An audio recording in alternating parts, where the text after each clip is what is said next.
you Deb? I am.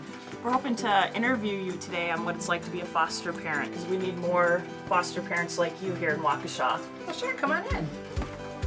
I've been a social worker for 33 years, but I retired last year. I worked with strictly juveniles, adolescents, truants, delinquents. I always wanted a big family, and I had the 2 kids, but they're 19 years apart. But I knew that the need was great for foster homes. So we thought this would be another way to have more kids. And after that, we've had teenage boys since, except for the 10-year-old that we have now. So it's a good fit for us. I know that a lot of foster homes don't want the older kids, and sometimes it's extremely challenging, very challenging, especially teenagers, if they're running away or taking cars or getting into legal trouble. Those were the kinds of kids I was used to working with. My name is Francisco Gomez. I'm 21. I live on my own. I have a girlfriend, full-time job, a couple cars. I play a lot of video games.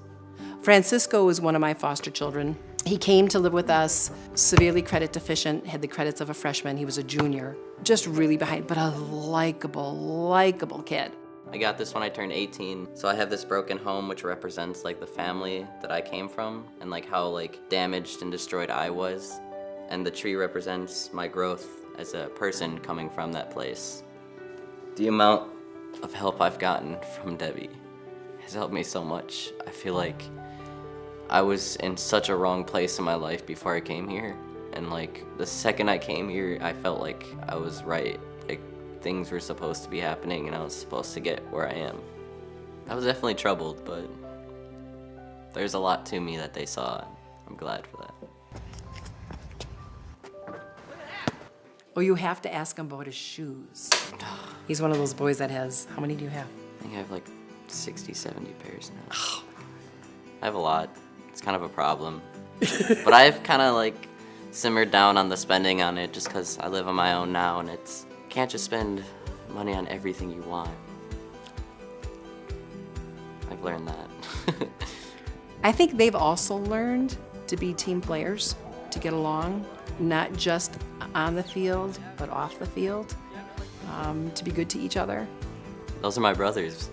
Whenever I talk about them, I never say their name. They're my brothers, The boys just mesh really well together.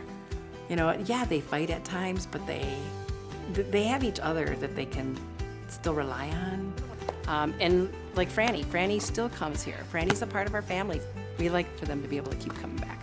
It's not like you're just like waking up to a foster family and you feel like you're waking up to a family. Probably my favorite moment was like when I first came here and having to do math every day. That's not really something that everybody would bring up, but honestly, like catching up was the best part because it lifted so much stress off of my shoulder and it kept me more motivated to stay consistent. He was willing to put in the work. That's key. I didn't love it, but looking back on it, it was the best thing for me.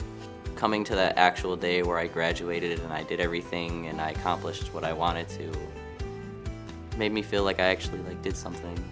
And we were all very proud because you had to work to make that day happen. I was also working at McDonald's at the time. Yes, So balancing work, fun time, and school.